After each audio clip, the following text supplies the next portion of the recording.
आप सभी भाई बहनों का आध्यात्मिक ज्ञानात्मक चैनल की संध्या बेला ज्ञान कक्षा में एक बार फिर स्वागत है। आज की चर्चा का विषय है उत्सुकता, जिसको हमने सफेद रंग से दर्शाया, जो सत्वगुण का प्रतीक है। और दूसरा शब्द है उदासीनता, जिसको हमने रंगीन रंग से दर्शाया, जो रजोगुण का प्रतीक है। क्योंकि शास्त्रों में ही कहा गया है सत्वगुण के प्रति उत्सुकता होनी चाहिए, सत्वगुण की हमें प्रशंसा करनी चाहिए, जबकि रजोगुण के प्रति तो उदासीन रहने की कहा है। उदासीन का अभिप्राय इन विषय भोगों के प्रति आपका हमारा एक रुचि, लगाव, आकर्षण नहीं होना चाहिए। जबकि शास्त्रों में एक शब्द तमोगुण के प्रति निंदा का कहा गया है कि तमोगुण की निंदा करो, यानी कि उससे हम दूर रहे। ये सभी स्थितियां अक्सर हम अपनी चर्चाओं में सुबह ब्रह्म मुहूर्त में या शाम की संध्या बेला ज्ञान कक्षा में अक्सर इन पर चर्चा करते रहते हैं। लेकिन आज हमारा जो मुख्य विषय है उत्सुकता और उदासीनता के प्रति है।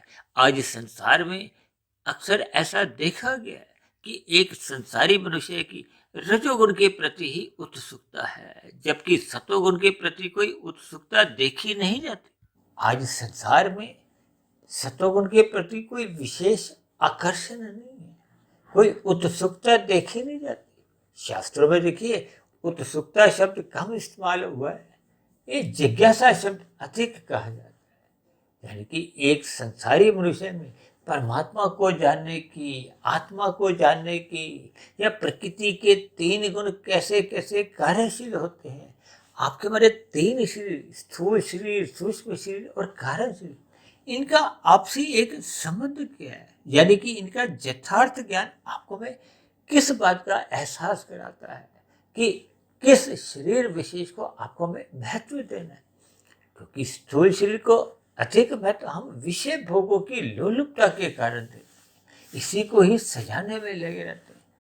जबकि दूसरी ओर आपका हमारा जो सूक्ष्म शरीर है और कारण शरीर का, तो देखिए एक साधारण मनुष्य को कोई विशेष ज्ञान ही नहीं है। ऐसे कितने ही मनुष्य हैं जिन्होंने कभी अपने कारण शरीर का नाम ही नहीं सुना। तब ऐसी स्थिति विशेष में ये आत्मा और परमात्मा का जो एक सजातीय संबंध है, उसके बारे में मनुष्य को कोई विशेष ज्ञान हो नहीं पाता। वर्तमान समय कल युग चल रहा है। कल युग में अक्सर एक साधारण मनुष्य का परमात्मा से संबंध लगभग कमजोर होता जा रहा है। भले ही आत्मा और परमात्मा ये दोनों चेतन सत्ताएं हैं।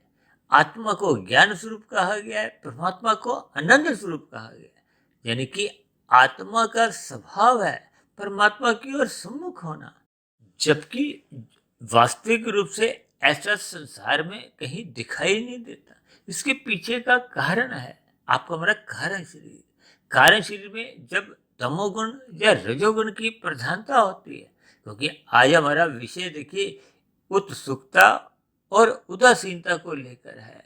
उत्सुकता का अभिप्राय देखिए सत्वगुण के प्रति है, जबकि आज संसार में रजोगुण के प्रति तो उत्सुकता देखी जाती है। क्योंकि आज संसार में 24/7 की जो एक विषय भोगों के प्रति जो एक लोलुपता है, यानी कि मनुष्य सातों दिन इन 5 भोग्य विषयों का सुख भोगना चाहता है। 24 घंटे इन विषय भोगों में अपने आप को लिप्त रखना चाहता है। ये सभी स्थितियां मनुष्य में प्रमाद लाती हैं। ये प्रमाद की स्थितियों में परमात्मा से और अधिक विमुखता बढ़ती जाती है, क्योंकि प्रमाद में भोग विषयों की स्थितियां तो अच्छी लगती हैं, लेकिन ये ज्ञान की बातें, परमात्मा की बातें, इन विषयों पर सुनने का मनुष्य का मन नहीं होता। देखिए ये एक सच्चाई है।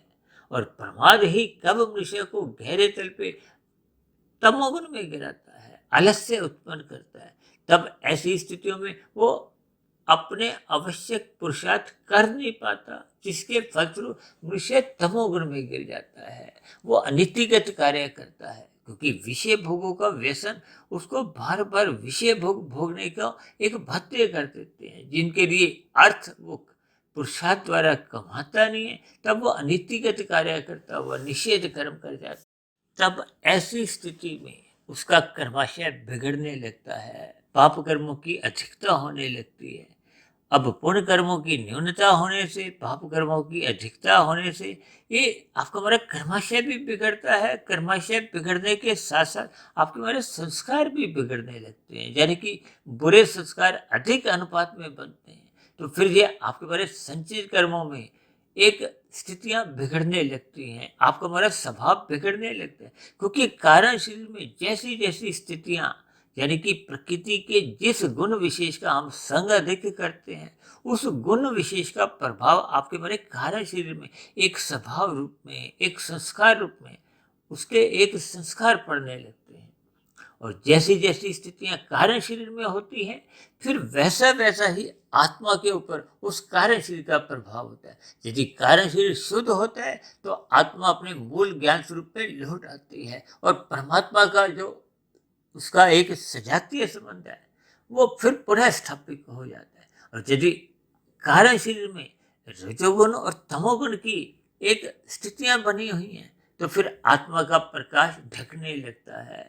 ढकने का अभिप्राय क्या है कि फिर वो परमात्मा से विमुख होने लगता है, परमात्मा से आत्मा का संबंध एक टूटने लगता है। टूटने का अभिप्राय यहाँ देखिए विमुखता से लिया जाता है, जबकि आत्मा और परमात्मा का सजातीय एक संबंध है। ये जो माया का और आत्मा का जो एक संबंध है ये एक विजातीय संबंध है। यानी कि आत्मा पे जब प्रकृति के ये तीन गुणों का में रजोगुण और तमोगुण जो कि बंधनदायक गुण है, जब इन दो गुणों की प्रधानता होती है तो फिर सतोगुण की न्यूनता के कारण ही परमात्मा का और आत्मा का संबंध टूटने लगता है, कमजोर पड़ने लगता है। या आप इसको धूमिल पड़ने से भी जोड़ सकते हो। ये सभी स्थितियां सत्संग की न्यूनता के कारण को हो, सतोगुण की न्यूनता के कारण। अक्सर हम बार बार कहते हैं रात को जल्दी सो जाना चाहिए, सुबह ब्रह्म मुहूर्त में उठना चाहिए। ब्रह्म मुहूर्त में देखिए सतोगुण की एक शुद्धतम स्थितियां होती हैं। उस स्थिति विशेष में प्रकृति के वातावरण में अनुकूलताएं होती हैं। तब उस स्थिति विशेष में हम परमात्मा की और जितना अधिक बढ़ते हैं, चाहे ध्यान लगाते हैं, चाहे शास्त्रों का अध्ययन करते हैं, यानी उस स्थिति विशेष में कम प्रयास द्वारा भी आपको में अधिक अनुकूल परिणाम मिलते हैं। लेकिन अक्सर मनुष्य उस स्थिति विशेष में या ब्रह्म मुहूर्त में सोया रहता है। और शास्त्रों में तो कहा गया जो सोवत है सो खोवत है, जो जागत है सो पावत है। अब जब मनुष्य देखिए नींद का सुख लेता है, राशि नींद है या तामसी नींद है, देखिए ये एक अलग अलग स्थितियां हैं। लेकिन कुल मिलाकर जब आपके हमारी परमात्मा से विमुखता होती है और दिन में तो देखिए रजोगुण में हम सक्रिय हो जाते हैं, यानी कि ये जो पांच भोग्य विषय हैं, गंध, रस, रूप, स्पर्श और शब्द, इन पांच भोग्य विषयों की प्राप्ति के लिए जो आपके हमारी पांच ज्ञानेंद्रिय है, नाक, जिह्वा, आंख, त्वचा, कान, और पांच कर्मेंद्रिय हाथ पैर वाणी लिंग गुदा, ये सक्रिय हो जाती हैं। यानी कि जब रजोगुण की स्थितियां दिन में होती हैं या शाम को जब तमोगुण की एक मोहनात्मक स्थितियां होती हैं, इन दोनों ही स्थितियों में मनुष्य का प्रकृति के तमोगुण और रजोगुण से संग होने के कारण उसके अंतःकरण में भोगों के संस्कार तो पड़ते हैं, ये मोहनात्मक स्थितियों के संस्कार तो पड़ते हैं, लेकिन ब्रह्म मुहूर्त में सोए रहने के कारण वो सात्विक स्थितियां कमजोर पड़ने लगती हैं। इसीलिए तो हम बार बार कहते हैं कि ब्रह्म मुहूर्त में उठो। और शास्त्रों में तो यहाँ तक भी कहा गया है कि यदि मनुष्य सत्संग नहीं करता, परमात्मा का ध्यान नहीं लगाता, परमात्मा की सुमुखता नहीं रखता, तो फिर उसमें पशु वृत्तियां सहज ही अधिक तेजी से जागने लगती हैं।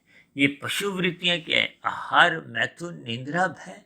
यानी कि जब मनुष्य सत्संग करता नहीं है तो ये पशु वृत्तियां ही मनुष्य को तमोगुण और रजोगुण की स्थितियों में ही उलझाए रखती हैं। ये भोग वृत्तियां जगाए रखती हैं, जिसके फलस्वरूप मनुष्य अज्ञानतावश, क्योंकि आत्मा का तो स्वभाव ही क्या है कि वो परम सुख की तलाश करती है। परम सुख का ही दूसरा नाम आनंद है, जबकि भौतिक माया में तो ये आनंद की स्थितियां है ही नहीं। भौतिक प्रकृति को द्वैत कहा जाता है, यहाँ सुख के साथ दुख की स्थिति सहज ही बनी रहती है। यानी प्रकृति के ये जो पांच भोग्य विषय भी हैं, इन सुखों को भी भोगने के बाद हम अंतोगत्वा उनको हम छोड़ते हैं। छोड़ने का अभिप्राय देखिए, जैसे हम आहार में पहला रसगुल्ला खाते हैं, आपको अच्छा लगता है, दूसरा कम अच्छा लगता है, तीसरा और कम अच्छा लगता है, और फिर चौथा पांचवा खाने की इच्छा ही नहीं होती, फिर हम उस सुख को छोड़ देते हैं। यानी कि पहले हम सुख को पकड़ते हैं, चखते हैं, फिर हम छोड़ना पसंद करते हैं। यदि हम छोड़ते नहीं तो फिर उस सुख से ही दुख की प्रतीति होती है, क्योंकि रसगुल्ला आप चौथा पांचवा छठा खा ही नहीं सकते। और जिस मनुष्य उसका सेवन करता है तो फिर मनुष्य को वो दुखद स्थितियां महसूस होती हैं। और यही स्थितियां देखिए, अन्य जो 5 सुख हैं, यानी कि अन्य जो 4 और सुख हैं, उनमें भी यही सिद्धांत लागू होता है। चाहे वो रस का सुख हो, चाहे रूप का हो, चाहे स्पर्श का हो, चाहे शब्द का हो। देखिए, इन सभी स्थितियों पर आपका हमारा स्वयं का अनुभव भी यही हमें बोध करवाता है। जबकि दूसरी ओर परमात्मा को तो सच्चिदानंद कहा जाता है। परमात्मा एक आनंद स्वरूप सत्ता है, यानी कि परमात्मा की सुमुखता बढ़ाने से आपको में आनंद की अनुभूति भी होती है, यानी कि आनंद की झलकें मिलने लगती हैं, और आपका हमारा ज्ञान आवृत नहीं होता, कमजोर नहीं होता, क्योंकि परमात्मा आनंद स्वरूप है। आनंद में देखिए ज्ञान भी रहता है, और ज्ञान सदा नित्य रहता है। तभी तो आत्मा का देखिए जन्म मरण नहीं होता। जबकि ये जो माया है, या माया के 3 गुण हैं, तमोगुण, रजोगुण और सतोगुण, भले ही सापेक्ष दृष्टिकोण से तमोगुण से अच्छा रजोगुण कहा गया है, रजोगुण से अच्छा सतोगुण कहा गया, इसीलिए शास्त्रों में कहा गया है तमोगुण और रजोगुण ये दोनों गुण बंधनदायक है, जबकि सतोगुण मुक्तिदायक। देखिए, स्थूल शरीर की अवस्थाओं के लिए तो शास्त्रों में भी इनकार नहीं किया गया। वो तो आपके बारे स्थूल शरीर की एक आवश्यकता है, क्योंकि स्थूल शरीर के रहते रहते ही हम साधना करते हुए अपने कारण शरीर को शुद्ध बना सकते हैं। कारण शरीर के शुद्ध होने पे ही आत्मा के ऊपर जो मल रूपी आवरण है वो समाप्त होते हैं। जब आत्मा अपने मूल स्वरूप में लौट आती है तो फिर आत्मा और परमात्मा का जो सजातीय संबंध पहले था, ये प्रकृति के जो तमोगुण और रजोगुण उसमें एक बाधक थे, वो बाधा अब समाप्त हो जाती है। क्योंकि जब हम श्रद्धा पूर्वक सत्संग करते हैं, ध्यान लगाते हैं, यानी कि आपका हमारा जब कारण शरीर शुद्ध होने लगता है, शुद्ध होने का अभिप्राय शुभ संस्कारों से है। जब शुभ संस्कार बनते जाते हैं तो फिर वो पहले के बुरे संस्कारों को क्रमशः कमजोर करते करते वो समाप्त कर देते हैं। उसी को ही शास्त्रों में देखिए दग्ध बीज की स्थिति बताई। जब बीज जल जाता है तो उसमें कोई अंकुरण नहीं होता, अन्यथा बुरे संस्कारों का मन बुद्धि के स्तर पर फुरने जगते हैं। वो फुरने ही फिर मन बुद्धि के उठने वाले इस स्थूल शरीर की कर्मेंद्रियों को, ज्ञानेंद्रियों को भत्ते कर देती है। नए कर्म करने को कहो, चाहे वो पुण्य कर्म हो चाहे पाप कर्म हो। देखिए, पाप कर्म से अच्छे पुण्य कर्म माने गए हैं, और पुण्य कर्मों में भी देखिए राशि पुण्य कर्म साधारण पुण्य कर्म है, और सात्विक पुण्य कर्म राशि पुण्य कर्मों से और अधिक अच्छे माने जाते हैं। इसीलिए तो सात्विक पुण्य कर्मों को परोपकार के कार्यों से, दान की स्थितियों से जोड़ा गया। जबकि रजोगुण में तो हम अपने सुख को सुनिश्चित करते हैं, और अन्य जीवों को, अन्य मनुष्यों को दुख भी नहीं देते, सुख भी नहीं देते। लेकिन ये सभी स्थितियां शास्त्रों में विधि विधान द्वारा विहित कर्मों की स्थितियां समझाई गई हैं, और निषेध कर्मों को मना किया गया, वो पाप कर्म है। और जब मनुष्य रजोगुण में रहता हुआ पुण्य कर्म नहीं करता, यानी कि धर्मानुसार पुरुषार्थ नहीं करता, क्योंकि 4 पुरुषार्थों में धर्म प्रथम स्थान पे है। धर्म का अभिप्राय सत्वगुण से है, धर्म का अभिप्राय विधि विधान, यानी कि एक धर्मानुसार एक व्यवस्था द्वारा जब हम अपने सुख को सुनिश्चित करने के लिए अन्य जीवों को दुख नहीं देते, लेकिन अपने सुख को सुनिश्चित कर देते हैं। तो ये सभी स्थितियां धर्म की कहो, कर्तव्य की कहो, जब आपके हमारे जीवन में धर्म प्रथम स्थान पे रहता है तो हमारे द्वारा कोई मर्यादा टूटती नहीं है। लेकिन जब आपका हमारा सत्वगुण कमजोर होने लगता है तो फिर रजोगुण पे सत्वगुण का नियंत्रण समाप्त हो जाता है। जैसे कार चलाते समय यदि ब्रेक कमजोर हो तो गाड़ी पे आपका हमारा नियंत्रण समाप्त हो जाता है। तब ऐसी स्थिति विशेष में दुर्घटनाएं होती हैं। दुर्घटना का अभिप्राय देखिए, यहाँ तमोगुण की स्थिति है, यानी कि जब आपका हमारा रजोगुण अनियंत्रित होता है। इसलिए तो भगवान श्री कृष्ण जी ने गीता में अर्जुन के रथ के जो 5 घोड़े दिखाए, उनको 5 भोग्य विषयों से जोड़ा है और उनको मन की लगाम द्वारा अपने हाथ में रखा है। यानी कि लगाम एक मन है और अपने हाथ में रख के भगवान ने यही एक उपदेश दिया है कि हमें अपने जीवन में गुरुओं की आज्ञा के अनुसार, शास्त्रों के अनुसार परमात्मा की सुमुखता बनाए रखनी होगी। यानी कि सात्विक बुद्धि द्वारा ही मन को नियंत्रित किया जाता है, क्योंकि मन तब तक नियंत्रित रहता है जब हम सात्विक बुद्धि में रहते हैं, और सात्विक बुद्धि तब तक रहती है जब हम सत्संग करते हैं। और यदि बुद्धि सत्संग के बिना राशि बन जाती है तो फिर मन और बुद्धि में दोस्ती हो जाती है। फिर ये दोस्ती ही विषय भोगों की गलियों में आपको में जाने की छूट दे देती है। और फिर जब ज्ञान की स्थितियां न्यून होती हैं तो अक्सर मनुष्य अपने नए कर्मों में एक विधि विधान का पालन कर नहीं पाता, क्योंकि ज्ञान की न्यूनता है, धुंधली स्थिति है, भ्रम की स्थिति है, अंधविश्वास की स्थिति है। तब ऐसी स्थिति विशेष में आपको में सही गलत की पहचान नहीं होती। देखिए, इन सभी स्थितियों के आपको में भावार्थ समझने होते हैं। इसलिए तो भगवान श्री कृष्ण जी ने ये अर्जुन के रथ के द्वारा आपको हमें उपदेश दिया है कि हमने इन 5 भोग्य विषयों को सत्संग की लगाम से, सत्वगुण की लगाम से एक नियंत्रण में रखना है। इसीलिए तो आज हमने देखिए सफेद रंग से उत्सुकता शब्द लिखता है। ये उत्सुकता अपने सत्वगुण के प्रति रखनी है, परमात्मा को जानने के प्रति, सत्संग के प्रति उत्सुकता होनी चाहिए। और यदि हम सत्संग बेमन से करते हैं, मन में कोई उमंग नहीं है, उल्लास नहीं है, उत्सुकता नहीं है, तब ऐसी स्थितियों में ज्ञान की बातें आपको में हजम नहीं होती। यानी कि कारण शरीर में शुभ संस्कार नहीं बनते। जब शुभ संस्कार बनते नहीं है तो फिर ऐसी स्थितियों में वो जो पहले के बुरे संस्कार बने होते हैं वही आपके हमारे स्थूल शरीर को दिशा निर्देश देते हैं। यानी कि जो पहले आपका हमारा राजसी तामसी संसार चल रहा था वो वैसे ही का वैसा ही चलता रहता है। जबकि रजोगुण के प्रति आपको हमें उदासीन रहना चाहिए, यानी कि विषय भोगों से ज्ञानपूर्वक वैराग्य लेना चाहिए। अब ज्ञानपूर्वक वैराग्य तभी हो पाता है जब हम शास्त्रों में बताए गए कर्म कांडों को क्रमबद्ध तरीके से एक ज्ञान पूर्वक करते हैं।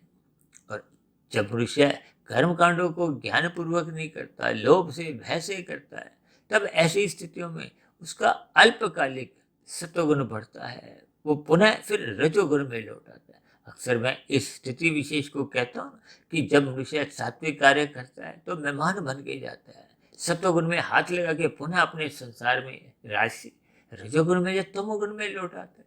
अब जितने भी देखिए पर्व आते हैं, ये नवरात्रि की स्थितियां आती हैं, कुछ ऐसी ही स्थितियां आपके बारे व्यवहार के अनुभव में आती।